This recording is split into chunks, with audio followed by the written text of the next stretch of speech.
welcome to the Face of Pro-Life. Today I'm speaking with Jill Sackidovitch, who is the director of the Greater Westbrook Birthright in Clinton, Connecticut. Thank you for joining us again today. Thank you for having me. Today we want to talk a little bit about reaching out to the youth in the pro-life movement. You, as a director of Birthright, and just getting the message across to youth about your services and just the pro-life message. So I know you have some great ideas. So why don't you just give us a little bit information about what kind of ideas you have to reach out to the youth? Well, it was funny because I really need to do some research myself. I'm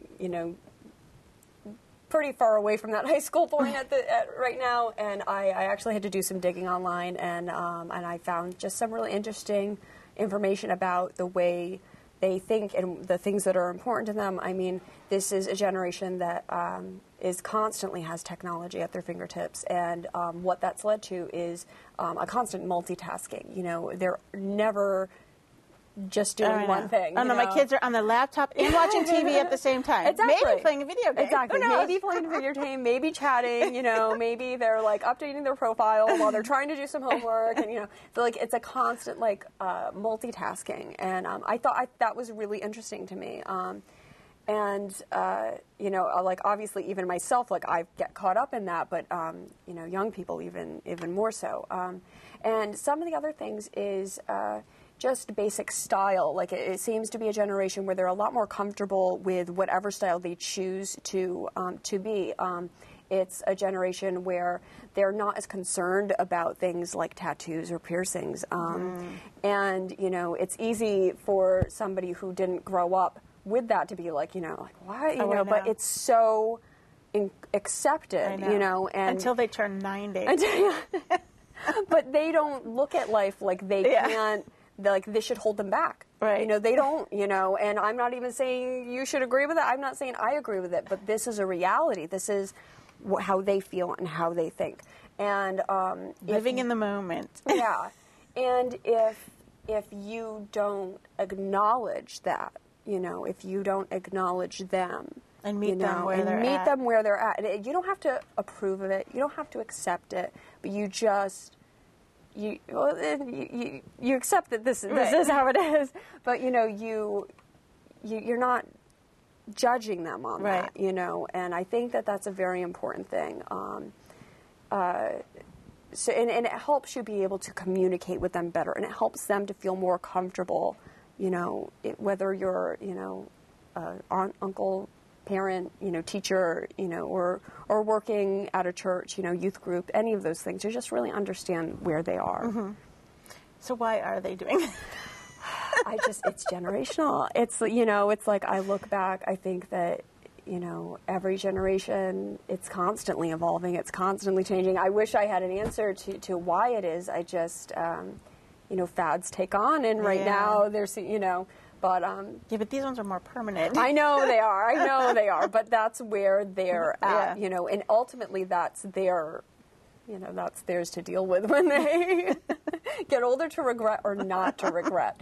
But for me, it's something that I have to talk about to some, especially some of my volunteers who, they're great. They know how to do their work inside and out, but the generations are changing, and sometimes you get people coming in with piercings, you get girls coming in, or their boyfriends with lots of tattoos, and they have to learn not to have that shock on their face. Not have that shock, and to remember to not judge no matter what. Right. So that's the one level. How else are you going to reach them with the pro-life message itself? Well, kind of doing some of that research has helped me form what is going to be a commercial that my office is going to be working on, developing. And then once we have the footage, we'll be offering it to all the birthrights in Connecticut. We'll see how that goes, and if, nationwide they want it, they can have it. But, you start small, and you just see how it goes. It is, luckily, our costs are very low. I have a friend who is in the industry who is being very generous with his time to help edit and do all of that. Wow. So it's really just a matter of paying for stock photography or stock footage, whichever way we go. But it does vary. Like, one thing I didn't learn is, depending on your area, it can be more expensive. Right. So, but hopefully, I think it's a really important avenue to take, because I feel like it's an avenue that isn't being utilized. And part of it, I think it's such a touchy subject, finding the right way to present it in a television ad. It is tricky. You only have so much time. You only have so much time, and you need to get a very accurate and appropriate and the right message across in the right way, and that's where a lot of prayer comes in. And I think I got it. So can you? I'd rather not right now. Maybe we can have a reveal even on the show. That's a good idea.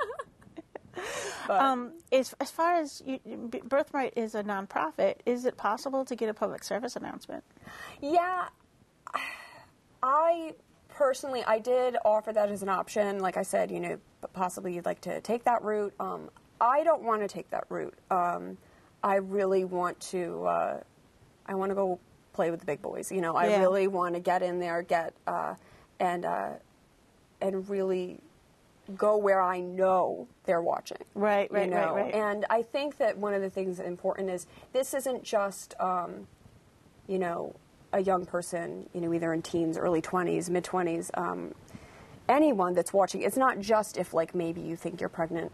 It's really a matter of the awareness of what we do. Right.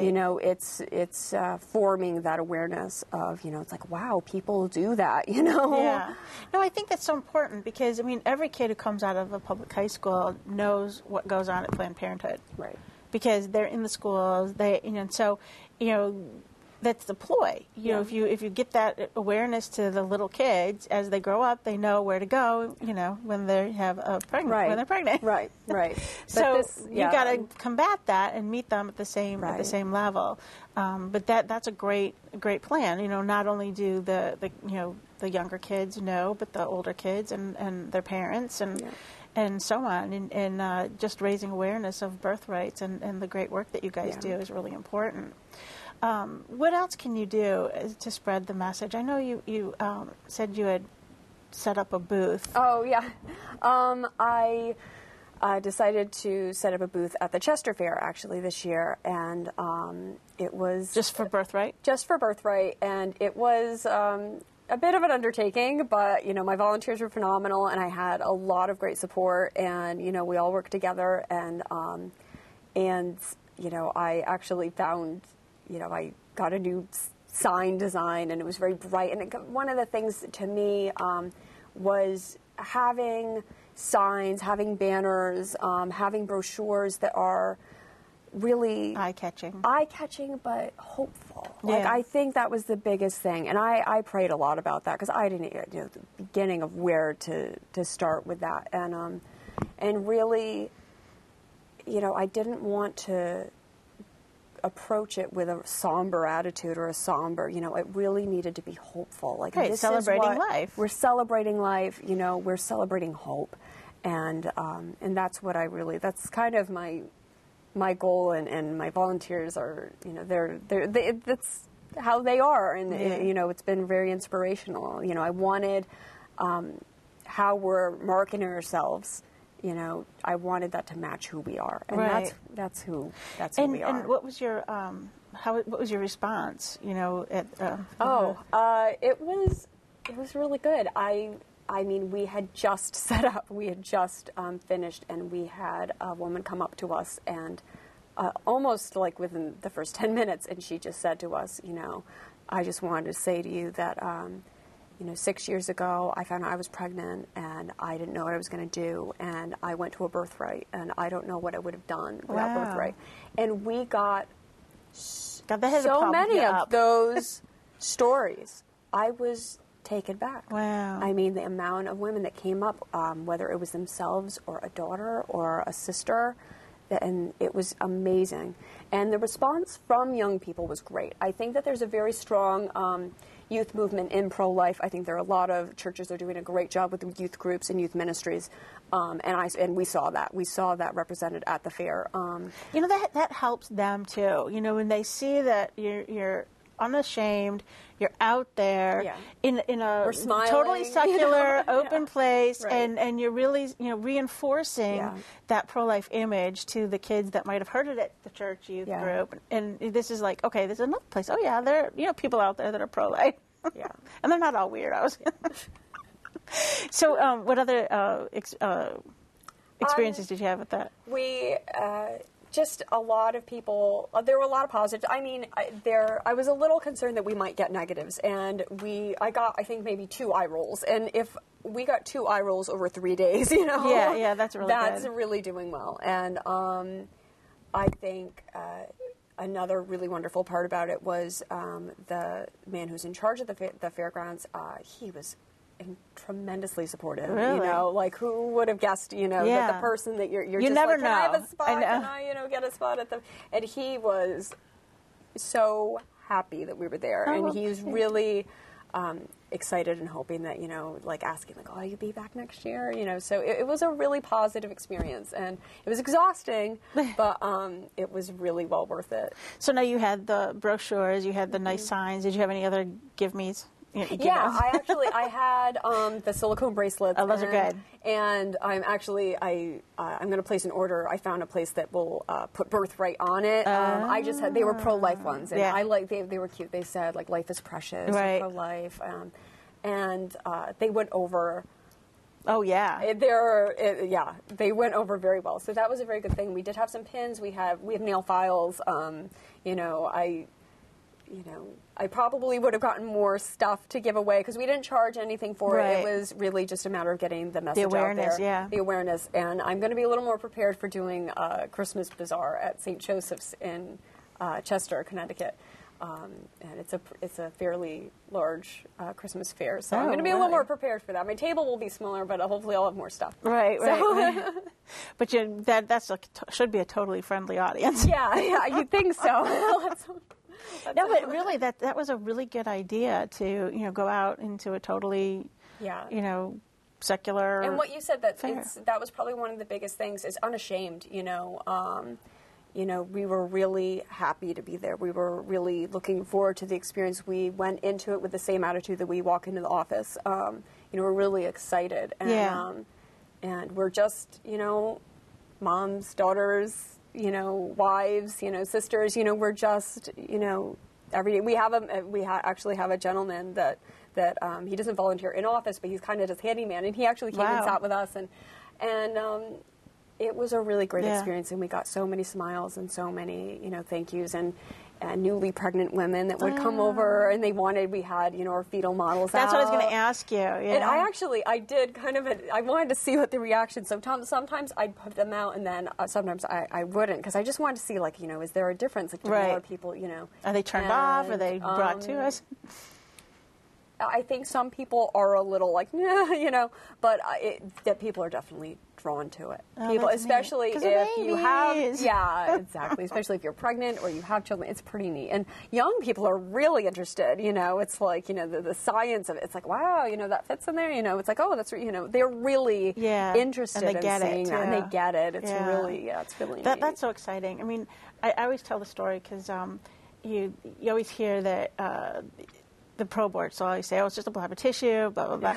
But I'll never forget, my son was 19 months old, and I took him to the March for Life, and we walked by the Priest for Life booth, and there was a button about this big, and it had a baby. Well, it was a fetus, a blob of tissue, 12 weeks old. And he just pointed to it, and he had, like, very limited vocabulary. Yeah. And he said, baby. Okay, now he can get it. Yeah, exactly. That's same with my daughter. I mean, obviously she's been coming in to the office with me, since I started, and she was, I guess, probably by the time I was really doing it, about 6 months old at the time, and she, like, we have the images and the pictures, and she gets it, and she looks at the fetal the models, and she even to the teeny tiniest, and she's like, And it's nice for me. Like, I tell her the story now, like, you know, I'm not sure how much it sinks in, but, you know, one day I'll keep telling it. But it was kind of the same thing when I went to the OBGYN the first time, and, you know, and I had, like, from the get-go, I was, like, sick as a dog, you know, and I knew very quickly, you know. And, but they did an ultrasound, and, I mean, she was just teeny, tiny little being, teeny, tiny, just bouncing her little arm, tiny little, you know, I mean, it was just like, how can someone deny that this is, and I knew her personality. I knew her personality just from that. I mean, just looking at her, and even my husband is like, oh, she's just like you know, like, and just from this little, you know. It is amazing. I mean, they definitely have different personalities in utero. I mean, definitely. Yeah. I can tell the difference between my two kids automatically, and it's just amazing. I just love those stories. You know, that the kids do get it. Oh yeah. You know, and we came back from the March for Life one year, and my son was about maybe 8, maybe 10, and it was like a couple weeks. It was about a couple days later, and I don't know if it was like on TV, you know, like watching it on C-SPAN or whatever. Yeah. But he said, you know, Mom, why is it that you can't murder an adult, but you can kill a baby? Yeah. And he's just like, how do you answer these things to kids? You know, they understand that it's a baby. They don't understand why our government allows it to happen. Right. So people, I think it's the same thing with women and young people. You know, you think, like, somehow in society they're saying that they can't get it. You know, they can't handle it. They can't. And it's just so. We need to talk about it. Yeah. We definitely need to talk with our kids about abortion. Children do get it, and, you know, women can handle it. You know, we can handle it, and, you know, sometimes you need to be told, and, you know, it's like I say to, you know, a lot of my girls, you know, after the pregnancy test and it comes up positive, and, you know, we don't know yet if it's, you know, but right now, and they're reacting to it being positive, and in their heart they know a lot of times it's positive, and they're just so afraid. And I say, if you weren't scared, there's something wrong. Right. Oh, I know. Like, I mean, even if you're planning to get pregnant. You don't even know you're doing the right thing, but you're doing the right thing now. Right. And that's the first step, you know, because, even if, you know, you're trying, you know, it's scary. It's overwhelming, and that's very natural. And to treat that like that's not natural, and that fear basically is meaning that you can't, you know, it doesn't make any sense, but... Well, I think you're doing a great job, and I really like the idea of you know, setting up the booth. And I know that other Birthrights have tried to get into the schools, some with success and most without. Yeah. That's something I've toyed with, I've kind of brought up, and I get really good advice from a lot of my volunteers, especially those who are retired teachers, and I've come to the conclusion where I feel like maybe I just need to work around that system. At least start there, you know, at least really try to build up our office very well with advertising. And one thing that I wanted to touch on that I didn't touch on earlier is it's not just a matter of having a commercial. It's not just a matter of having a new brochure or a new color scheme or a new, you know, you have to get that young people are really cynical, and they will make fun of anything. And if you know, that's another reason why you really have to understand who you're talking to and who your target audience is. If it's not dead on and genuine, speaking to them, if it's not genuine, that's perfect. If you don't have all of that, if you don't have why bother? Like, honestly, why bother? No, because they get it. I mean, they understand that you're just blowing smoke, you know? Yeah. If you're using, you know, like really hokey pictures, you know, really, you know, contrived, like, you know, you're just talking down to them, you know, it's like, so. Yeah, and they're so used to it too, you know, so they can tell the real from not. Right. So, reaching them with love really is like, and respect. Yeah, that's the tough in a 20-second commercial. Yeah.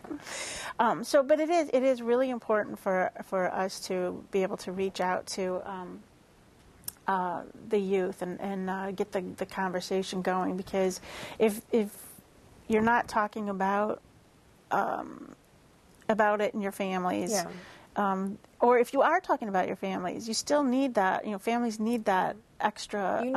You need support. The dialogue has to be there, and it has to be respectful. It has to be genuine, because I think sometimes people think, especially in my line of work, it's like, well, you're just helping pregnant girls, and you're just helping my child, with something that I disapproved of, and it's obviously it's so much bigger than it's about forming, opinions. It's about giving that other side, it's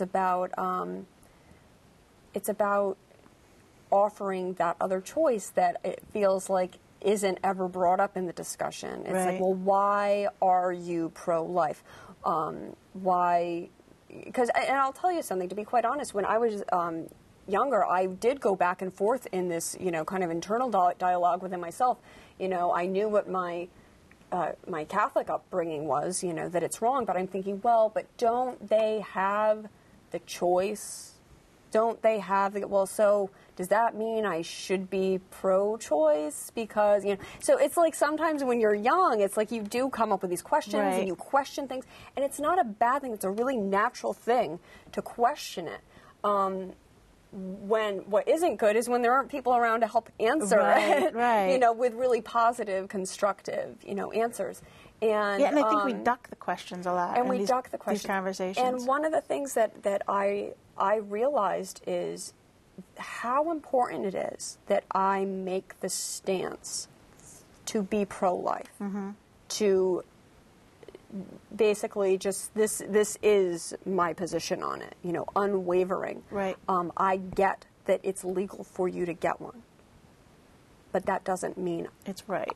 Yeah, and it doesn't mean, it doesn't mean I'm going to judge you over it. It doesn't mean that I'm going to love you any less. It doesn't mean that I'm going, but this is how, I really feel like having that dialogue and trying to, be there more for young people to discuss the reasons. It's very important.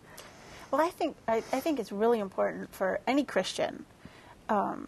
If the people that drive me the most crazy are the ones that say, I personally wouldn't have an abortion, but I don't think I should deny anybody that right.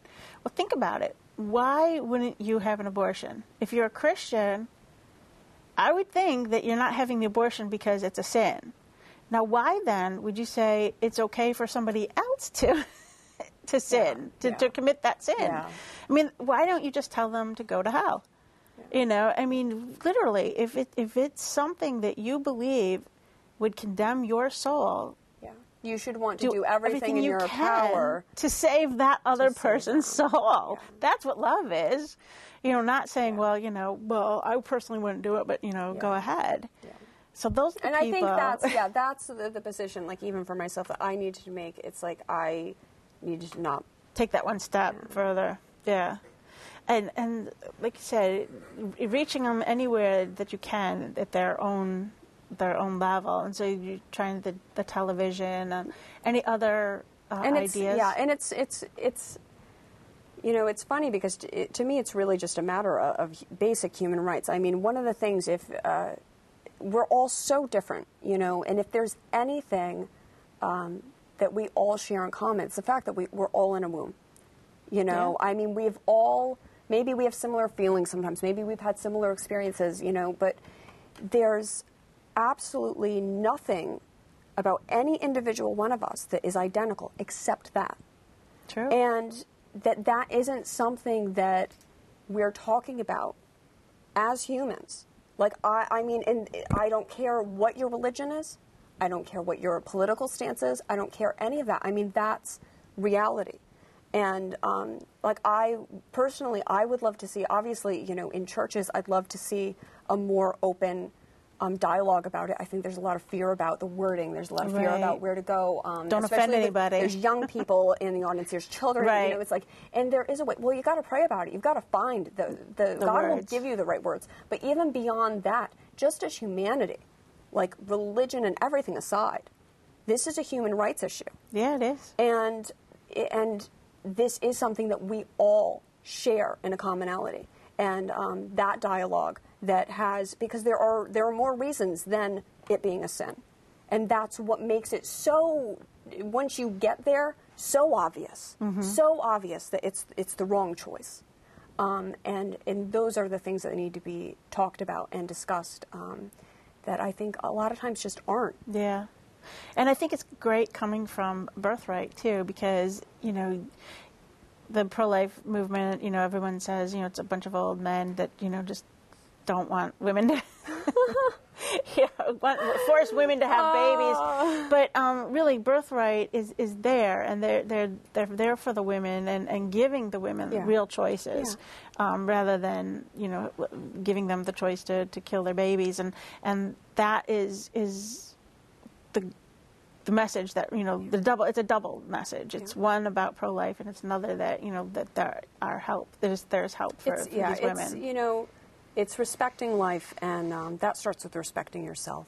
And we've lost so much respect. And for that's ourselves. something we've all been angry at ourselves, disappointed in ourselves, frustrated. It's an emotion, at least, that we can relate to. Oh yeah.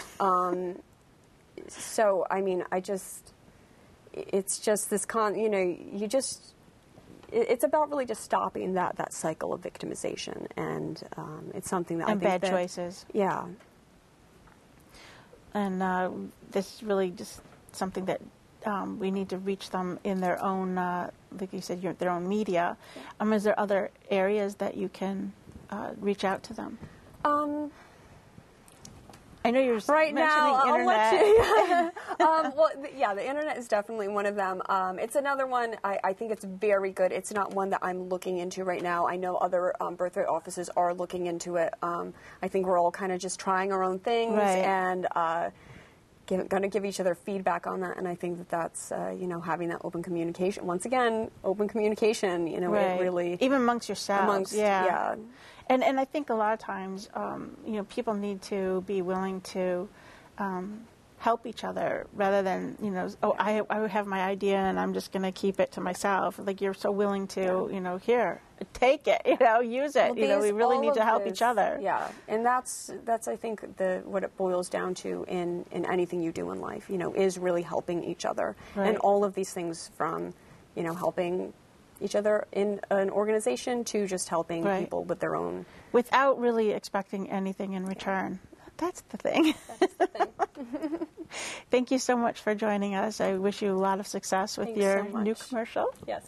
And you'll have to come back and show it to us. I think we made a really good plan. Thank you for joining us. We hope that you talk to any kids that you might have in your family about the life issues. They're really important, and the kids really need to hear it from a trusting adult, and they really do understand. And we hope that when you look in the mirror the next time, you realize yours too is the face of pro-life. Join us again next time.